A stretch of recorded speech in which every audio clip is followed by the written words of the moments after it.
過去10年，中國海軍其中一個重大成就係進入航母時代。我國第一艘航空母艦遼寧號響2012年9月正式服役。遼寧號前身係前蘇聯海軍完成度只有68%嘅航母瓦良格號，由中國響1999年購入後改建而成。有咗改造遼寧號嘅經驗，我國響2013年開始自主設計同建造第一艘國產航母山東號，並響2019年交付海軍，實力亦有所提高。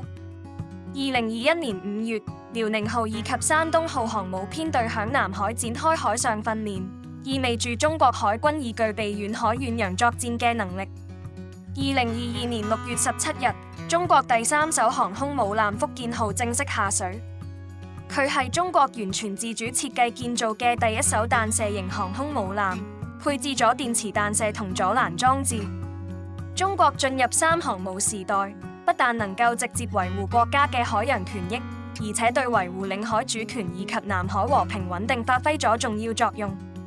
此外，山東艦、福建艦從設計至建造皆由中國自行完成，上千萬個零部件全部採用國產產品，實現完全自主設計、自主建造同自主配套，顯示中國已全面掌握自主研發以及建造航母嘅能力，係中國國防實力提升嘅有效展示。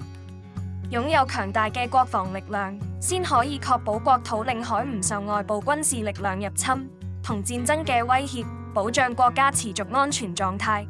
中國航母進入自主研發時代，對提升軍事安全至為關鍵。